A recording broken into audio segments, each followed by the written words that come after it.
One of the things that drives me absolutely nuts is seeing people get so excited about investing in the stock market while they've got this mountain of high-interest credit card debt just sitting there.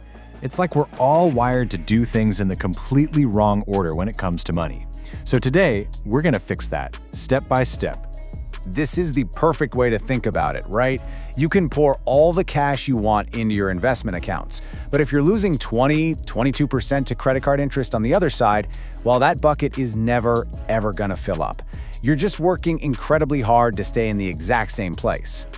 So let me ask you this, seriously. Are you trying to build a financial skyscraper on a cracked foundation? Because that's exactly what it is when you invest out of order. Before we get to all the exciting stuff, the stocks, the growth, we have to make absolutely sure that the base is rock solid.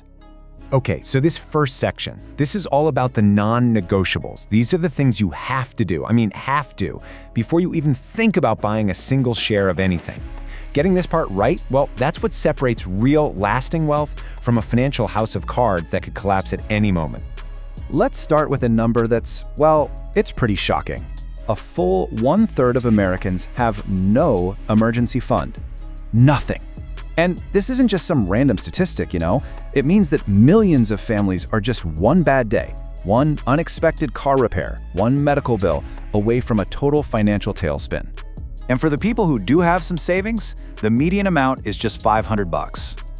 For a lot of us, that doesn't even cover a single big car repair. Having a proper emergency fund isn't about getting rich. It's your financial and psychological safety net. It's what lets you sleep at night. So how do you actually build one without feeling totally overwhelmed? You break it down. Start with a quick win. Just focus on getting that first $1,000 saved up. Scrimp, save, sell some stuff, do whatever it takes. That alone will cover most of life's little hiccups. From there, you aim for 1 month's worth of expenses. And then, finally, you build it up to that full 3 to 6 month cushion. See? Manageable chunks. All right, once you've got that starter emergency fund in place, it's time to attack the single biggest wealth destroyer there is, high-interest debt. And I love this analogy. Every single dollar of interest you pay is literally another rock in your backpack, making that long marathon to financial freedom feel impossible. And here's why this is such a no-brainer. Think about it. Paying off a credit card that's charging you 22% interest is mathematically the exact same as earning a guaranteed risk-free 22% return on your money. Tell me, where else can you find a guaranteed 22% return? Nowhere. The stock market might give you 8 to 10% on average, with risk. Paying off this debt is the single best investment you can make, period. Okay, with our foundation finally secure, no more holes in the bucket, we get to enter what I like to call the free money zone. This is where we stop playing defense against debt and start playing offense, taking full advantage of some incredible ways to boost our returns, all thanks to your employer and the tax code. Now, I did say pay off all your high-interest debt first, but there is one huge exception to that rule. It's so powerful, so important, that it actually gets to jump to the front of the line. And that, my friends, is your employer's 401k match. If you ignore this, you are literally, and I mean literally, turning down free money. And here's why it's such a big deal. An employer match is an instant, guaranteed 50 or even 100% return on your money. Right away. So yeah, even if you have that 22% credit card debt, getting a 100% return is just simple math. You win. The strategy is simple. Contribute just enough to your 401k to get the full company match. Then pivot right back to destroying that debt with every other penny you have. Okay, the debt's gone, you're getting your match, now it's time to max out an IRA. But you've got a choice, traditional or Roth. And honestly, the whole huge debate boils down to one simple question. When do you want to pay your taxes? Now or later? If you're young and just starting your career, you'll probably be in a much higher tax bracket when you retire, which makes the Roth, paying taxes now, a brilliant move. If you're at your peak earning years, maybe a traditional account with the tax break today makes more sense. It's all about that one question. Now, if your health plan gives you access to a health savings account, an HSA, well, you've pretty much hit the investment jackpot. This thing is the Swiss Army knife of retirement accounts because of its insane triple tax advantage. Your money goes in tax-free, it grows completely tax-free, and you can pull it out tax-free for medical costs. No other account in existence can do all three. And the long-term potential here it's just mind-blowing. If you're able to max out your HSA contributions for 30 years and just let it grow with average market returns, you could be sitting on over $400,000. And every penny of that would be completely tax-free for healthcare when you need it most in retirement. That is a total game changer. So, we've made it. This is the final frontier.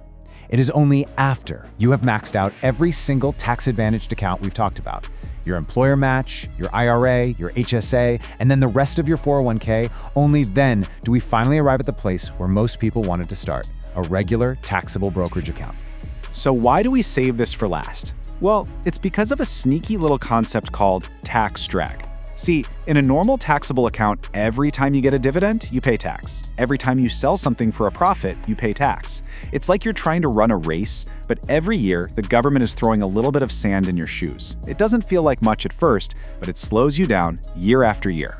And just look at the difference that little bit of sand makes over the long haul. That tax drag, that invisible fee, can cost you almost $250,000 over 30 years. That is the massive hidden price you pay for investing in the wrong type of account too early in the journey. But hey, this doesn't mean these accounts are bad. They're actually an amazing tool for specific jobs. They give you incredible flexibility for big goals before you hit retirement age, like saving for a down payment, or creating what's called a bridge fund to carry you through the years if you retire early. They're also fantastic for passing on wealth to your kids because of a cool rule called the step-up in basis. So think of them as a specialized tool, not the first one you grab from the toolbox. So there you have it. This is the blueprint. This is the smartest order to invest your money. First, you build your emergency fund. Second, you kill that high-interest debt. Third, you grab all that free money from your employer match. Then you max out your tax-advantaged accounts like an IRA and HSA, then the rest of your 401k. And only then, at the very end, do you move on to a taxable account. Do the boring foundational stuff first, and I promise your future self will be eternally grateful. You see, when you follow this exact order, you're building a financial foundation that actually gets stronger and more resilient over time. It protects you from all the curveballs life is going to throw at you, and it makes sure every single dollar you invest is working as hard as it possibly can for you. So, now you have the blueprint. The only question left is, what are you going to build with it?